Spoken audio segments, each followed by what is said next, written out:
Bapak, Ibu, saudara-saudaraku sekalian, di mana-mana pada umumnya orang tua ingin anaknya sekolah setinggi-tingginya. Hampir semua orang tua mengingini atau menghendaki anak-anak mereka sekolah setinggi-tingginya. Tentu dengan harapan sekolah dapat memperlengkapi anak-anak guna menghadapi hari esok, dapat memiliki kemampuan hidup mandiri, produktif, selain bisa menghidupi keluarga yang akan dibangunnya sendiri, bisa menolong keluarga besar, menopang orang tua, dan lain sebagainya. Pada umumnya ya saudara, orang tua mau anaknya sekolah setinggi-tingginya. Dan diusahakan saudara.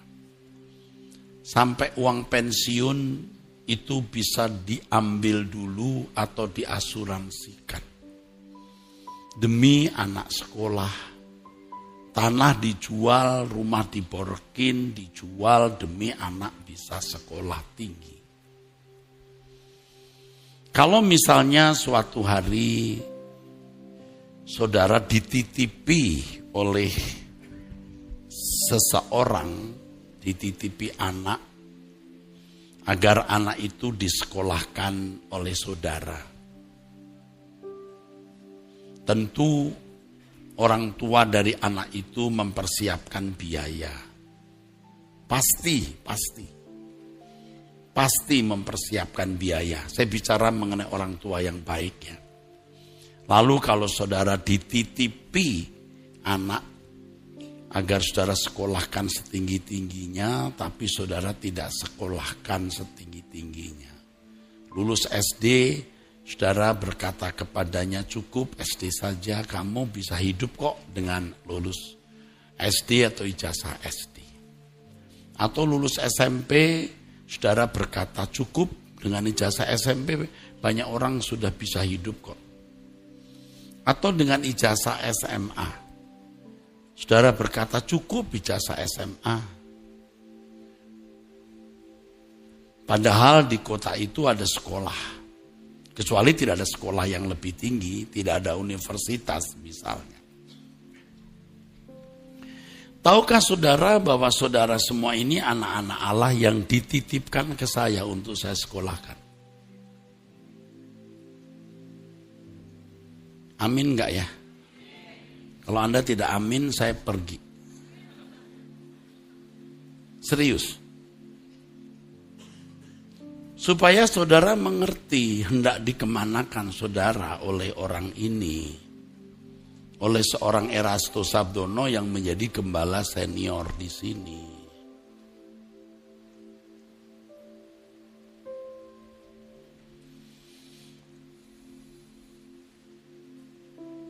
Biasanya orang tua yang sekolahnya tinggi mau anaknya juga sekolah tinggi. Orang tua yang mengecap bangku perguruan tinggi, dia ingin anaknya memiliki cara berpikir sistematis, intelek, cerdas, kalau bisa akademis. Kecuali orang tuanya tidak pernah sekolah, yang tidak pernah sekolah saja, yang tidak bisa baca tulis saja, ingin anaknya sekolah tinggi kok, saudara. Jadi saudara-saudara ini dititipkan Tuhan di sini. Ini sudah benar banget, saudara. Sekarang saya tanya saudara. Saudara jawab ya. Ini pertanyaan yang mungkin bisa dinilai salah. Tapi saya sudah tidak peduli orang mau menilai apa terhadap saya. Yang penting saya mau mengakhiri sisa umur hidup saya dengan baik dan benar-benar finishing well. Saya tanya, saudara percaya saya enggak? Kalau mahasiswa yang keras saya kurang percaya, Karena memang sudah percaya masalahnya. Yang lebih keras harus jemaat. Saudara percaya tidak kepada saya? Mahasiswa jangan ngomong lagi ya. Nah mahasiswa anak-anak sendiri pasti support. Sekarang Bapak Ibu nih yang sudah berumur, sudah punya pengalaman, ada yang lebih tua dari saya, ada yang ya banyak yang lebih kaya, punya kedudukan mungkin. Saya tanya, saudara percaya saya enggak? Oke. Kalau percaya saudara mesti nurut ya. Semangat banget loh sampai yes. Saya beritahu kepada saudara bahwa ada sekolah kehidupan saudara yang semua orang Kristen itu harus mengalaminya. Tuhan Yesus memberikan mandat di Injil Matius pasal 28 ayat 18 sampai 20. Jadikan semua bangsa muridku. Bahasa mudahnya begini, buatlah orang-orang yang kamu temui, yang kamu layani, yang menjadi jemaat di mana kamu jadi gembala, belajar. Buatlah, ciptakan kondisi, cipta kondisi. Orang-orang yang kamu temui, yang kamu layani, yang menjadi anggota gerejaku di mana kau kujadikan gembala kecil untuk belajar. Jadi sebenarnya saudara-saudara, gembala kecil ini harus belajar dulu setinggi-tingginya.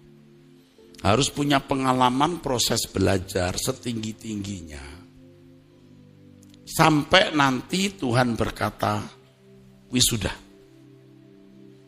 Wisuda itu artinya innalillahi wa innalillahi. Pulang.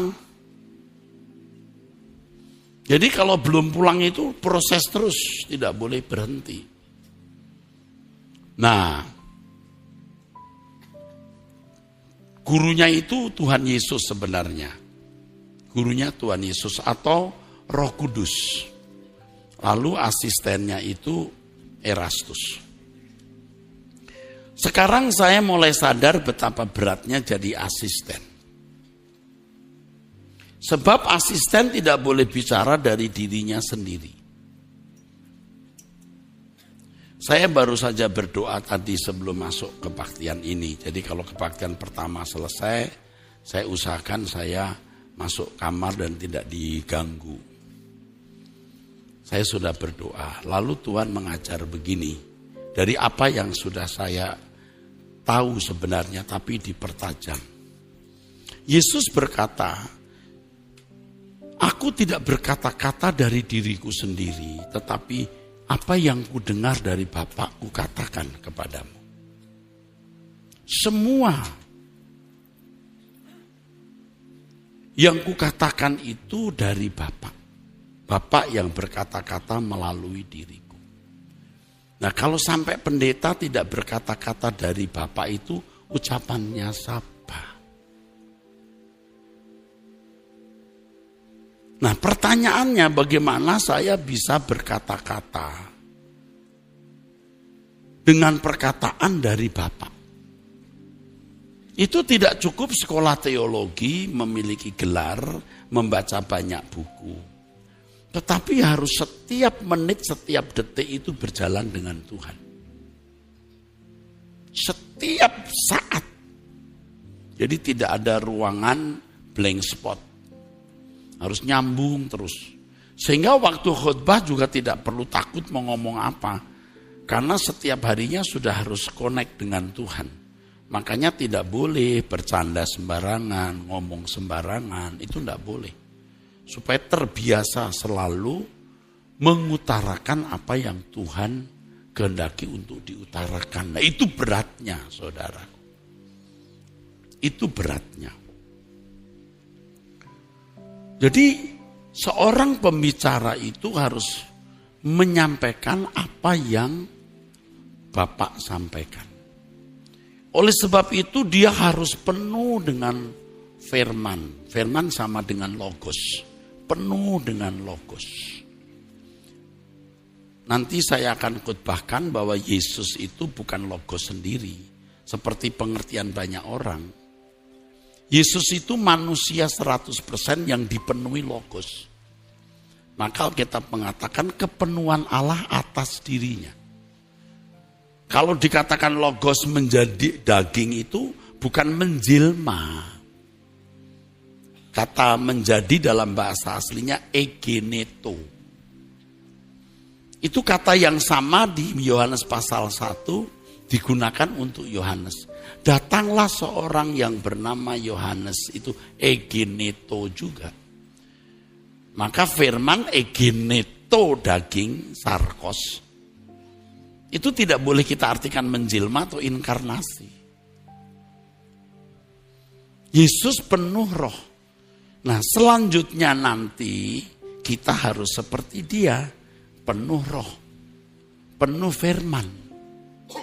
Kalau Yesus adalah logos sendiri, dia tidak perlu belajar bertumbuh makin disukai Allah dan manusia. Ia belajar sampai kepada kesempurnaan, tidak perlu. Dan dia tidak perlu berkata, apa yang kukatakan ku dengar dari Bapa. Loh, dia sendiri firman kok. Nah kalau Yesus sendiri firman atau logos, kita kira Allah punya logos enggak? Lah Allah firmannya di mana? Apakah Tuhan bisa dibelah-belah, dibagi-bagi? Nah itu pengertian yang tidak tepat. Yang harus diluruskan. Nah kalau saudara baru mendengar saya bicara, saudara pasti berkata sesat. Tapi karena saudara sering mendengar saya, lalu hidup saudara diubah, saudara patut mempertimbangkan. Saya tahu sebagian saudara sudah salah, termasuk saya dulu juga salah. Kita mau meneladani Yesus. Jadi Injil Yohanes ditulis untuk mengcounter filsafat Yunani. Karena orang Yunani berpikir filsafat itu nilai tertinggi. Yohanes menulis. Nah Yohanes pasal 1 sebenarnya sebuah narasi himne. Kalau kamu mau melihat hikmat tertinggi, logos. Ini dahsyat, ini menciptakan langit dan bumi loh, logos ini. Ini bukan logos ini bukan logos siapa-siapa, ini logosnya Allah. Logosnya Allah, kecerdasan Allah, hikmat Allah, kebijaksanaan Allah yang membuat sempurna ciptaannya. Lalu jangan saudara berpikir ini menjelma jadi manusia. Ya mitos kalau begitu, mistik. Kalau begitu kita tidak bisa meneladani Yesus. Dia tidak perlu belajar, sudah sakti. Kalau saudara lihat ada anak kaya, Anda tidak heran bapaknya kaya. Tapi kalau anaknya dari nol jadi kaya, baru kita patut mencontoh. Yesus itu mengosongkan diri dari nol. Tentunya lahir sebagai manusia, belajar, dia bertumbuh. Ya, penuh dengan roh, maka dikatakan kepenuhan roh atas dia. Saudara mau mendengar penjelasan ini lebih lengkap enggak? Hari Selasa ini saya jelaskan. Saya jelaskan dari bahasa aslinya. Ya, percaya gembala ini tidak punya motif apa-apa. Saudara tidak suka, saudara tidak ke Rehobot lagi, juga tidak saya cari. Saya percaya kalau saya ditaruh Tuhan sebagai juru bicaranya, Tuhan akan kirim orang-orang yang punya nurani dan berkata, orang ini benar. Kalau enggak juga enggak apa-apa. Saya juga kenyang dibully, disesat-sesatin. Kalau saya baru SMA lulus atau SMA lulus lalu khotbah, you boleh tidak percaya. Maaf, saya mengerti bahasa asli Alkitab. Saya belajar serius sampai parsingnya. Parsing itu maksudnya penjelasan, keterangan waktu, penjelasan sifat dari kalimat itu, ya begitu saudaraku. Yesus itu firman yang hidup, betul, karena dia menghidupi firman di dalam dirinya. Apa Yesus sang firman? Amin, karena firman hidup di dalam dirinya. Saudara pun juga harus menghidupkan firman dalam dirimu. Maka saudara bisa berkata, hidupku bukan aku lagi tapi Kristus. Wah, berani benar. Jadi kamu bukan Agus nih, Kristus. Namanya Agus, tapi spirit, gairah, cara hidup, cara berpikirnya Kristus. Paham saudara? Dan itu lewat proses pemuritan. Yesus pun belajar. Tidak otomatis. Tapi hari ini saya tidak sedang bicara khusus mengenai hal yang bersifat doktrinal. Nanti saya akan jelaskan. Ya, supaya saudara tahu Yesus itu benar-benar 100% manusia yang belajar berproses mengenakan firman sampai kepenuhan Allah atas dirinya. Loh, Alkitab berkata ia makin disukai Allah. Itu proses, bukan langsung jebret disukai Allah. Makin disukai manusia juga. Kok saya bicara sampai di sini? Tujuan saya bicara, sekolahmu itu harus kamu setingkat Yesus. Setingkat Yesus kan enggak mungkin Pak Yesus itu Tuhan. Waktu dia jadi manusia tidak menjadi Tuhan. Tuhan itu artinya tuan atau kurios. Aku datang bukan untuk dilayani, tetapi melayani, jadi hamba. Tapi ketika dia mati di kayu salib, taat sampai mati, baru segala kuasa di surga diberikan kepadanya. Baru dia menjadi majikan. Tepuk tangan. Kalau Yesus kalah, nah apa Yesus bisa kalah Pak? Kalau Yesus tidak bisa salah, itu sandiwara kabeh. Mainan. Yesus Allah, tidak bisa salah, dia Tuhan. Dia jadi manusia 100%. Supaya jadi teladan kita. Nah ini teologi yang sudah beredar di seluruh dunia dan kuat sekali. Yesus tidak bisa berdosa. Saya terus terang menggugat, itu salah. Bayangkan kalau orang nyebrang dari Merak ke Bakauhuni ya. Bakauhuni. Nyebrang, renang. Tapi di bawahnya ada tambang baja. Sambil begini, dia begini. Kalau capek dia begini. Jalan lagi. Setelah sampai ujung, dia berkata, ayo nyebrang. Menanglah kamu seperti aku menang. Itu kata Tuhan Yesus di kitab Wahyu. Menanglah kamu seperti aku menang. Ikut aku. Lalu orang itu renang tanpa tambang baja. Curang enggak itu? Curang. Nanti banyak ayat-ayat yang saya baca membuat Anda terbelalak. Jadi selama ini gua salah. Maka saya tanya tadi, you percaya saya enggak? Nah itu dia. Saya mau menyekolahkan saudara seperti saya menyekolahkan diri saya. Must be perfect.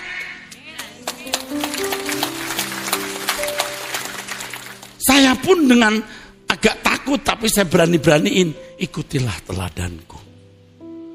Kayak gak punya salah. Saya tidak ingin salah. Serius. Kan saya juga gak tahu sampai kapan saya hidup di sisa umur saya ini. Saya kan menjadi suster Tuhan yang menyampaikan apa yang Bapak kehendaki untuk saya sampaikan. Maka saya tidak boleh berkata-kata dari diri saya sendiri. Kalau dulu saya pinter, saudaraku. Saya ini pinter secara akademis. Tidak pernah tidak cum laude. Loh serius. Waktu sekolah saja ilmu ukur saya, aljabar 9. Dulu gak boleh 10, nilai itu paling tinggi 9. Saya sudah 9. Bukan sok, memang betul. S1, S2, S3 saya itu gurunya juga orang-orang bule sebagian. Summa cum laude. Pinter. Jangan tepuk tangan, saya gak mau ditepuin tangan. Tapi itu membuat saya bego. Jadi sombong. Ayo saya mau khotbah, mau apa saja gua tahu. Akhirnya saya tidak melirik hati Bapak, tidak belajar hati Bapak. Saya khotbahkan apa yang saya tahu dari literatur, buku, dan lain sebagainya. Saya tidak pernah mengurus profesor saya. Mestinya saya sudah profesor hari ini. Jadi sekarang terhambat jadi ya sudah sebentar lagi profesor, associate profesor. Makanya kalau pertemuan resmi biasanya nama saya dipanggil, kami persilahkan Bapak associate. Sampai salah ngomong. Associate profesor, doktor. Wih. Tapi Tuhan itu tidak bisa diatur oleh associate profesor atau profesor. Tuhan itu mau mengatur orang yang rendah hati. Makanya saya akan berkata, saya mau dikuasai Tuhan jadi si tolol. Ya seakan-akan kita tidak punya apa-apa. Please Lord, speak through me. Betul nggak? Jadi inilah yang tadi saya katakan waktu saya berdoa sebelum kebaktian ini. Kasih tahu jemaat, mereka sekolah. Masih sekolah nggak anak-anak ini? Saya tanya, saudara masih sekolah nggak? Buktinya apa? Oh, buktinya pakai baju seragam. Saudara kalau pakai baju, lihat anak pakai baju seragam, apakah berarti sekolah? Belum tentu. Baju seragam dari rumah, di jalan ganti kaos, baju seragamnya dilipat dimasukkan. Oh, bawa buku, apakah kalau bawa buku berarti belajar? Belum tentu. Oh, dia baca buku, dia kelihatannya begini-begini, tapi ada surat cinta di situ, cinta dunia. Saudara ke gereja ini tidak jaminan belajar. Belajar itu dari menit ke menit, koreksi diri. Apakah masih ada salah dalam hidupku?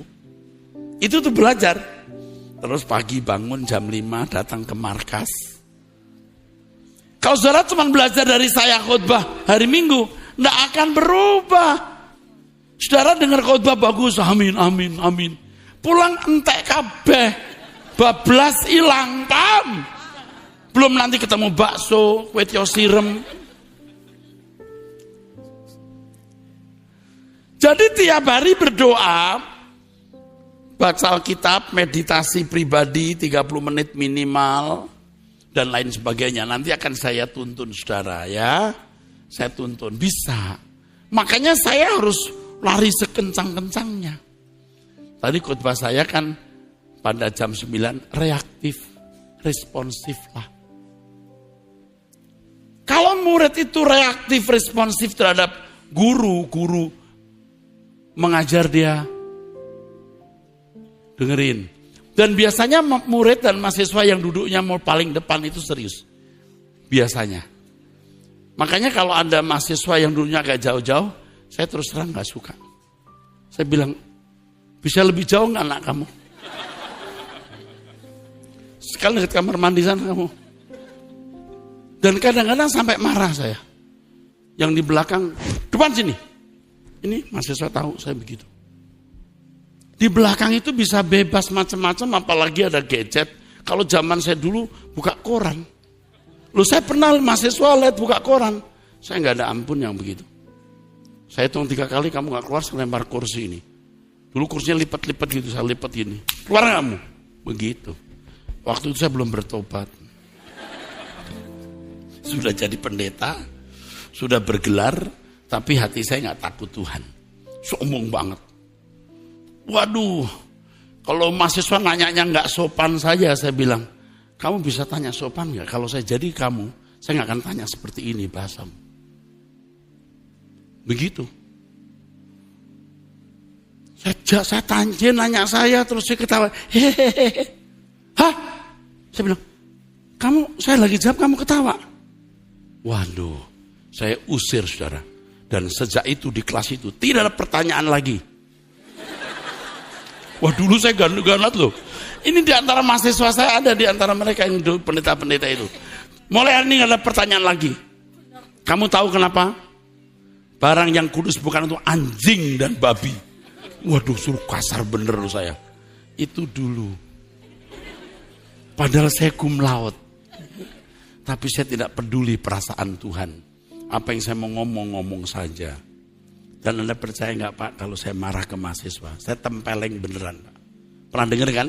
Nah, saya tempeleng. Tanya, ini serius saya tempeleng. Udah saya tempeleng, jatuh, saya tendang lagi. Saya gitu.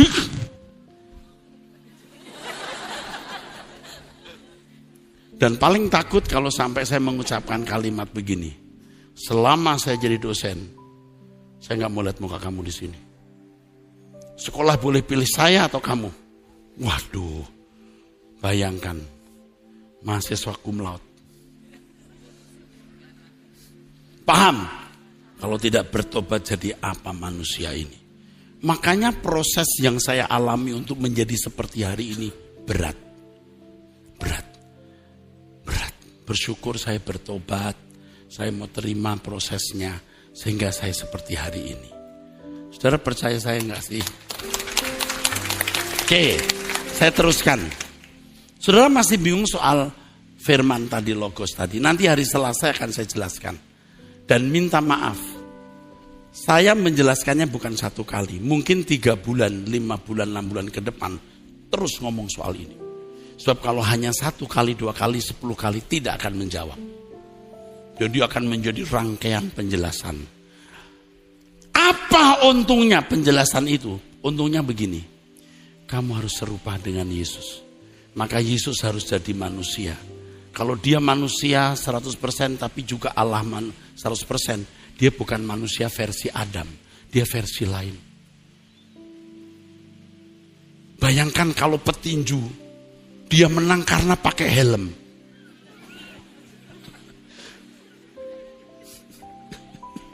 Paham Pak?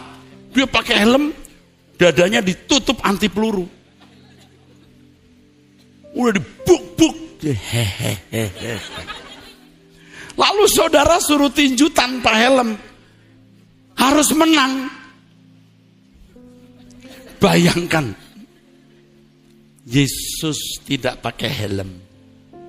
Yesus tidak pakai baju anti peluru. Tetapi dia taat supaya kamu dan aku bisa meneladani. Yesus doa pagi, semalam suntuk, betul nggak? Sampai nangis-nangis. Itu kemanusiaan sempurna. Jangan plus Allah sempurna. Manusia sempurna. Setelah dia menang baru jadi Tuhan di atas segala Tuhan. Pak Eras hati-hati loh bicara. Jangan merendahkan Yesus. Saya tidak merendahkan. Justru saya sedang memuliakan Yesus. Kalau Yesus tidak bisa berbuat salah. Semua sandiwara. Omong kosong. Kita ditipu Alkitab. Oh dia tidak bisa bikin salah lalu kita serupa dengan Yesus. Mana bisa. Amin. Yesus berkata ikut aku. Ogah. Bagaimana bisa ikut Tuhan yang versi beda begitu? Mana bisa. Dosa jatuh di atas. Dosa dilakukan oleh daging ini Pak. Betul gak? Harus hukumannya ditimpakan ke atas yang sama, bukan daging dengan versi lain. Oh Yesus daging versi sama, tapi dalamnya beda. Nggak bisa. Harus dalam segala hal disamakan. Ibrani 2:17. Apa sih tujuannya Pak Eras ngomong di sini?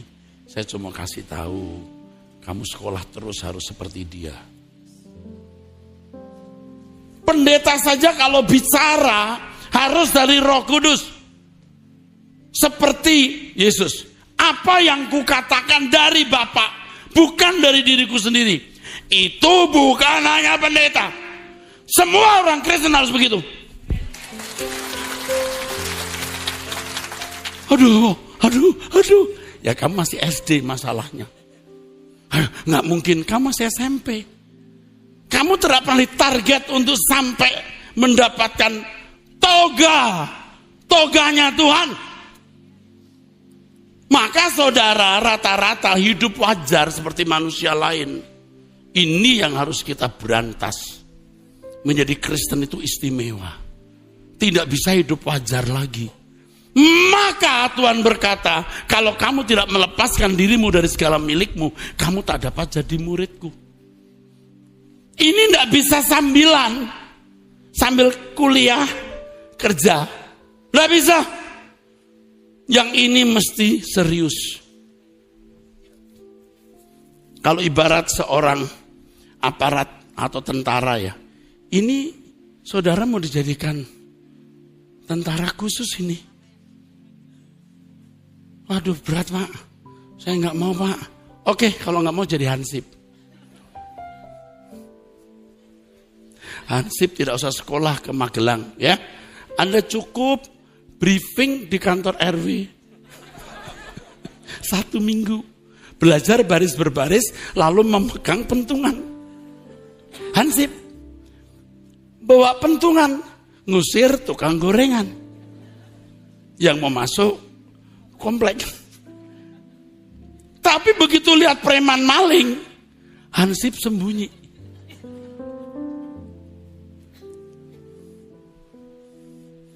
Kalau ketemu orang berduit aja, dan tapi kalau ketemu yang kira-kira orang lemah, hei, kenapa taruh situ? Keluarin pentungannya. Anda ini pasukan elit. Nggak bisa sambilan segenap hidupmu. Karena standarnya itu Yesus. Tuh, udah kelenger kan? Kenapa Anda bisa kelenger? Karena Anda tidak pernah punya target. Sama seperti anak sekolah tidak punya target. Nilai 6, 7 sudah, ya lulus. Itu. Nilai 6, 7 sudah lulus. Senyum dia. Tapi kalau orang punya cita-cita tinggi, kalau tidak ranking 1, 2, 3, dia tidak mau. Ranking 3 dia menyesal. Ranking 2 masih menyesal. Ranking 1 pun belum terlalu puas. Karena masih akan melanjutkan di sekolah lebih tinggi dan dia harus punya ranking lagi. Wah sekarang ranking ya SMP. Makasih. Dia belum puas, masih masuk SMA ini. SMA ranking. Nah, supaya saya dapat ini. Bisa masuk perguruan tinggi. Anda paham maksud saya? Saudara mengerti? Saudara itu didesain untuk menjadi manusia yang unggul. Manusia unggul itu standarnya Yesus. Anda tidak perlu pendidikan umum tinggi. Tentu harus bisa baca tulis. Anda tidak harus punya uang. Bahkan tidak perlu uang di sini. Tidak harus berpenampilan cantik atau ganteng. Tapi hatimu pecah dan berkata, bentuk aku. Makanya gereja tidak boleh diskriminasi. Semua saudara sama, murid-murid. Jangan seperti guru kalau muridnya bawa roti. Anda kan ibu-ibu itu kadang-kadang nyuap guru pinter loh. Ini kasih gurumu ya, supaya kamu diistimewakan. Nyogok tahu aja ya. Kalau mamanya ke Jogja beli batik, kasih mamamu. Nggak salah saudara kasih batik ke guru, tapi guru jangan dibeli. Ya, kalau di kelas, ayo ya semua harus lari mengelilingi lapangan. Ini kalau dulu zaman sekolah kita gitu. Tapi yang tadi kasih batik siapa tuh tadi? Kamu boleh mengelilingi kelas saja.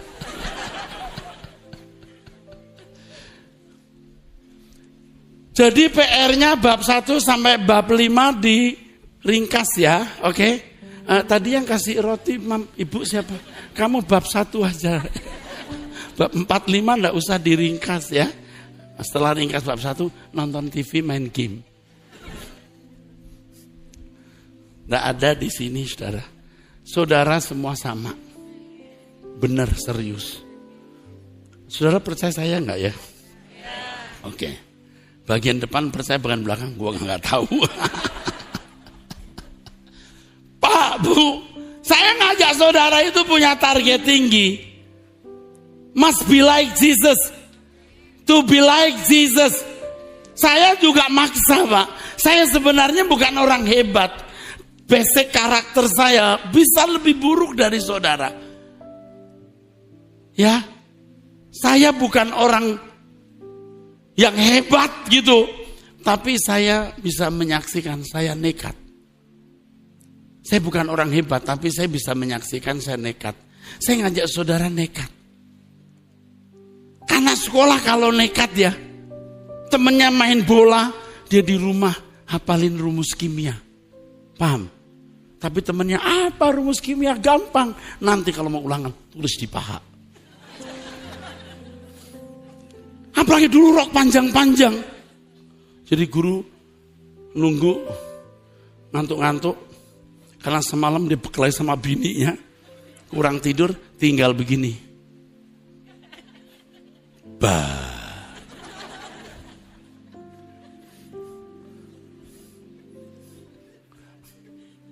Kenapa ibu ketawa?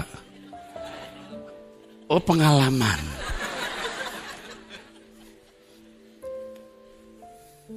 Nekat. Mamanya berkata, kamu mau makan sama mama ini? Om datang dari luar negeri. Mam, aku mau ulangan. Kapan ulangannya? Minggu depan. Ya masih minggu depan. Enggak, Mam, sampaikan sorry. Om, tante, saya minta maaf. Sebab ini 5 bab. Bab 1, 2 hari. Bab 2, bab 3. Serius dia. Tapi kalau enggak serius, Mam, mau makan sama Om ya. Mau makan sama Om Rudolf ya. Sama Tante Miming. Ikut ya, Mam. Kamu belajar, nanti kamu ujian. Ujiannya masih minggu depan, Mam. 7 hari, Mam. Bapak tahu 7 hari, 1 hari, 24 jam. 1 jam 60 menit, Mama ngerti nggak? Ya udah ikut. Besoknya dia kegiatan apa? Besoknya kegiatan apa? Besoknya ujian. Tetap nggak belajar. Dia siangnya nonton film. Sorenya sampai sore. Dia berpikir pulang jam 8 malam baru belajar. Karena seharian jalan jam 8 matanya seperti celengan. Akhirnya dia berkata, enggak apa-apa, aku mau bangun jam 3 pagi. Besok ulangan ya, Nak? Ya, Mam. Udah belajar belum?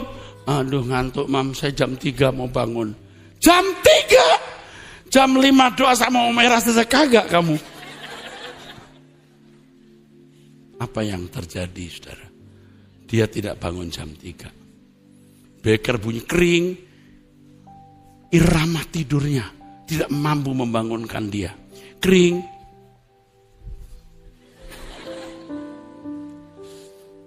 Bangun, buluk jam 6.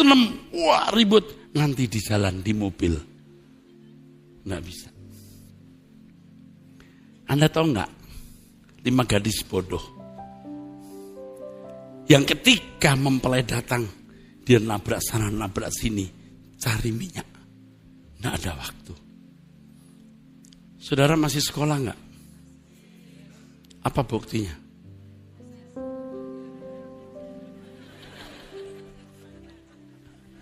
Saya khawatir Anda punya banyak fokus. Sehingga Anda tidak sekolah.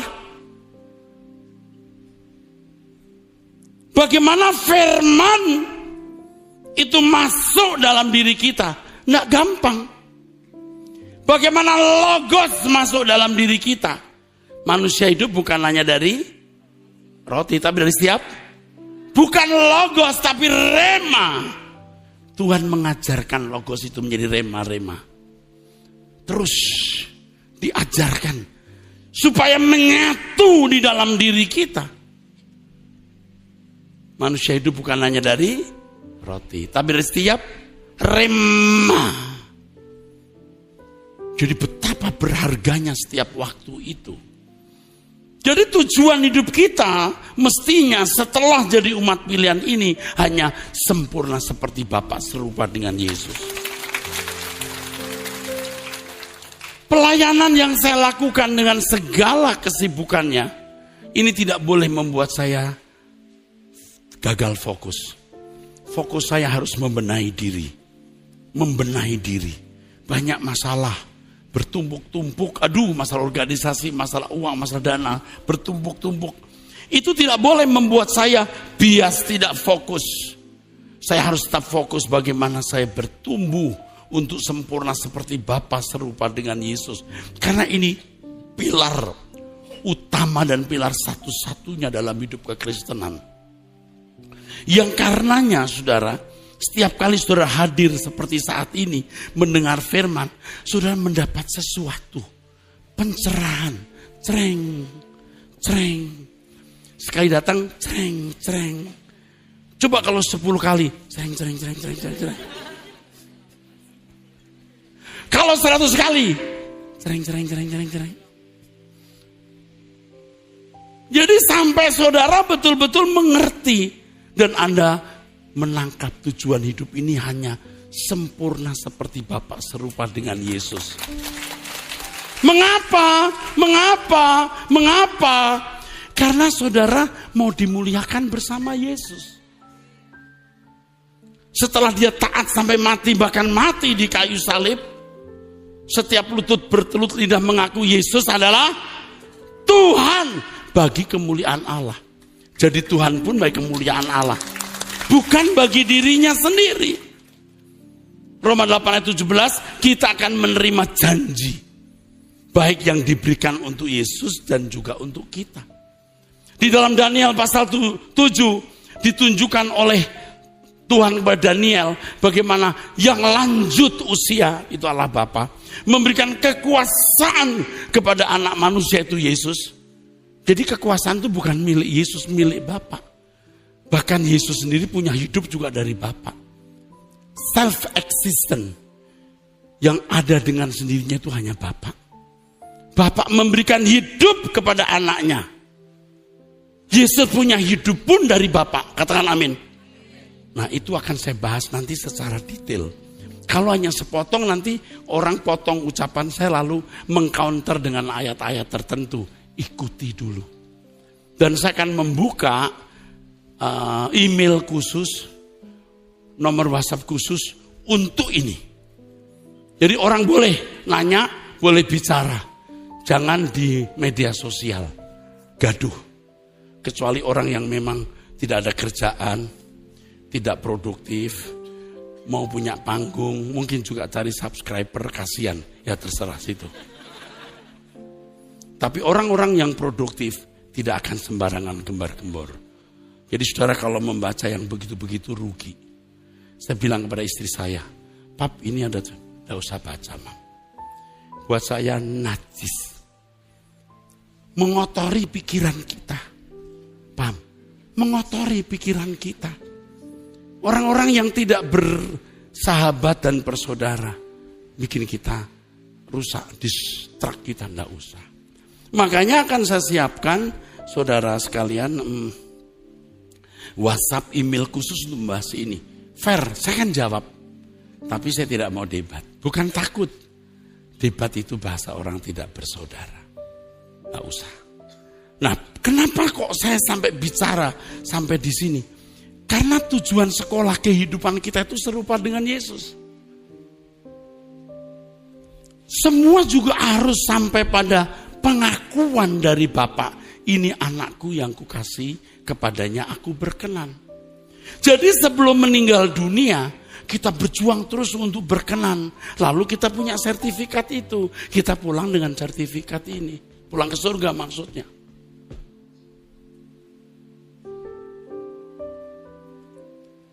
Saudara sudah dapat sertifikat itu belum?